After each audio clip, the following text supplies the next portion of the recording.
Nurse Practitioner School is amazing, but unfortunately they didn't teach us everything that we needed to know when entering the real world as an NP.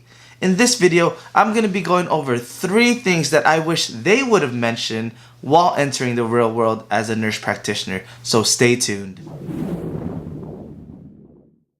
What's going on, guys? It's a Psych Dude back again with another video. If you are new to this channel, let me formally introduce myself. I'm the Psych Dude. I'm a board certified psychiatric mental health nurse practitioner, and in this channel I go over several different subjects to educate the public about mental health, ways to improve your lifestyle, and topics related as psych nurse practitioners and nurse practitioners as a whole.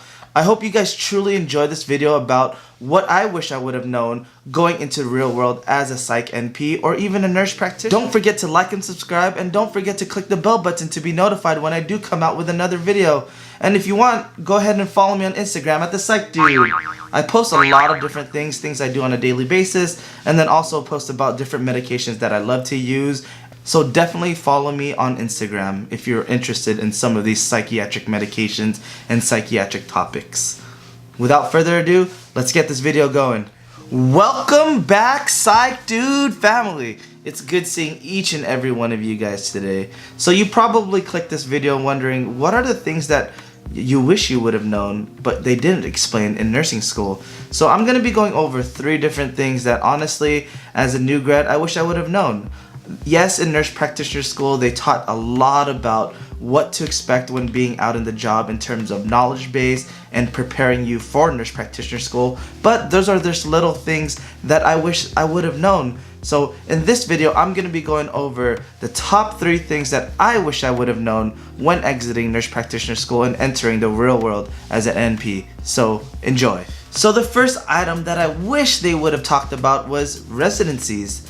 Unfortunately, in school, they tell you about, oh, there's different residencies you may be applying to, different ones out there that are coming out in the future. But let's face it, there aren't that many nurse practitioner residencies compared to RN residencies. When you come to RN, there's so many different ones you can apply for, especially in Southern California. There are so many. But as a nurse practitioner, you're pretty much just set out there, and hopefully you find a psychiatrist that's willing to teach you, or hopefully you find a physician that's willing to teach you and take you under their wing. But for the most part, there are minimal residencies, and I wish I would have known this to begin with, because coming out of nurse practitioner school, I was confident, but at the same time, I wasn't confident, and I wish we would have had that set of programs where we can actually go to build up our skills, just exactly like how we're RNs and we're able to build up our skills during residencies. I know there are a few out there, you just have to find them.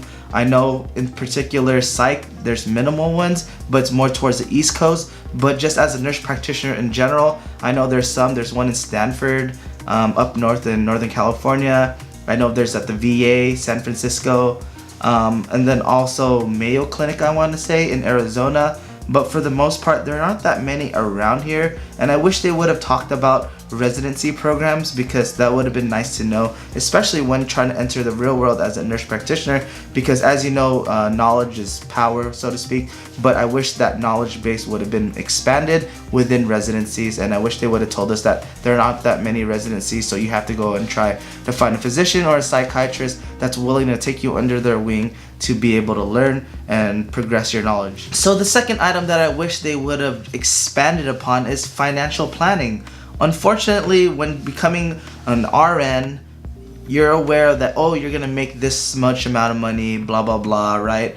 But when you become an NP, that difference can be significant, and a lot of us, we don't know what to do with all of our money, and I wish they would have given us several different options. Even in nursing school, they didn't really give us financial planning. We're going to be making like minimal to no money, and then we become RNs and we make way more money, and then after that you make more money as a nurse practitioner. I wish they would have expanded us more and given us more knowledge in terms of what we need to do with our finances and what to spend it on, what to save on, different options in terms of financial planning. I know in several different PA schools, they go over financial planning. Just watching certain YouTubers, they go over the financial planning part of it, and they actually have a course, or not even a course, but that they have a financial planner that goes to their school and tells you more about what are your different options in terms of investing, saving, like Roth IRAs, things like that. And I wish they would have expanded that more at my school. I'm not sure about other nurse practitioner schools around me, but just talking to other nurse practitioners, they didn't have that option either, and they wish they would have, because later down the road they were struggling or they had to figure out on their own about those options. So I wish they would have expanded a little bit more on financial planning and then going from there. So the third thing that I wish I would have known exiting nurse practitioner school is about credentialing. Some of you guys probably don't understand the process, and some of you don't necessarily know what credentialing is.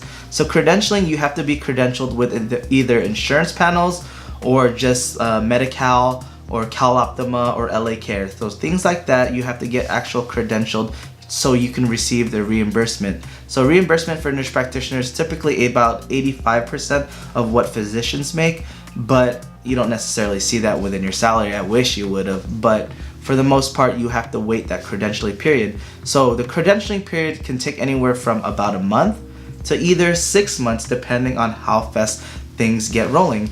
And that's something they didn't tell us, especially when exiting nurse practitioner school.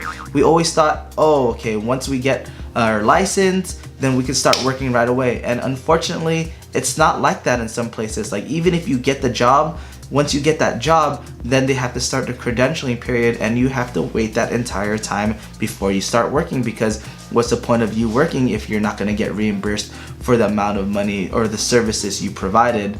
And like I said, I wish I would have known that, because some other people just straight up quit their job studying for the boards and then wanted to get a job right away, but not knowing that they have to go through that period. I was okay, because fortunately enough, I was able to work at my job still while studying for the boards, and they gave me some time off to study for the boards, and then I went back and resumed my process of having my job until I was fully credentialed with the place of work I was working at.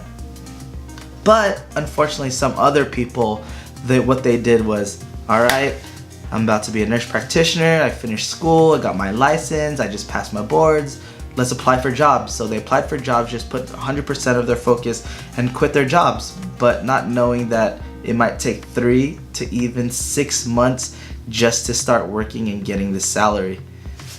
So yeah, it's unfortunate, but at the same time, we should have known about it. At my school in particular, they didn't tell us about it. I'm not sure about other nurse practitioner schools around me, but for the most part, just speaking to other colleagues of mine, they didn't know about this either.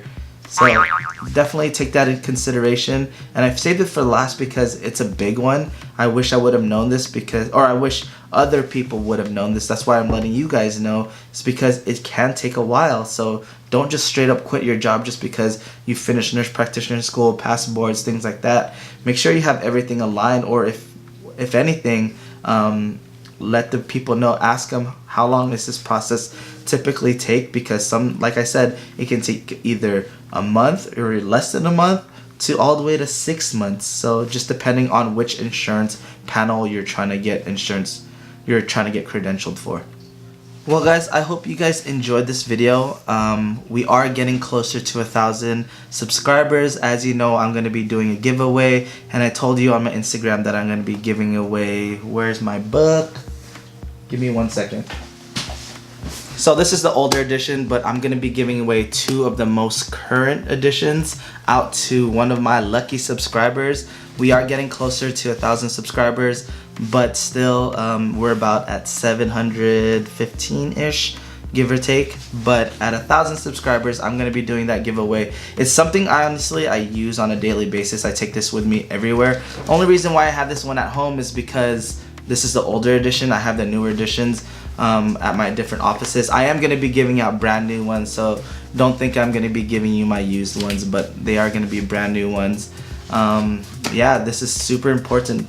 Give you a little glimpse of it. Let's go over the medication, clonazepam. So clonazepam right here, I don't know if you can see, but right here, let me just go over it. So it gives you the brand names, it gives you if there's a generic, it gives you the class, and it gives you commonly prescribed for. So meaning like they go over the FDA approvals. So things like this is panic disorder with or without agoraphobia, myoclonic seizure, absence seizure, and then it also gives you those secondary indications like atonic seizures, acute psychosis, insomnia, stuff like that. And then also it goes over how the drug works, how long until it works, if it doesn't work, what your options are, what are the best augmentation combos, side effects, dosing, life-threatening, dangerous side effects, dosing tips, overdose, long-term use, so many different things. It's so many different things in here that are so valuable, and this is the reason why I want to start off with my first giveaway doing this, especially on YouTube, is because it's going to help you tremendously, and I definitely want 1 or 2 of you guys to succeed in your role, so definitely doing this giveaway. But other than that, I hope you guys truly enjoyed this video. Don't forget to like and subscribe, and please click on the bell button so you can be notified when the next video comes out. Other than that, if you have any comments, questions, concerns, please comment down below. And if you want to collaborate or anything like that, or longer questions, please feel free to email me. My email's down below also. I do have links down below in terms of the books I used, and then also the link for the newest version of that book that I explained. It's down below also. Definitely check them out. Other than that, have a wonderful day, guys. Until next time, the Psych Dude is out. Bye!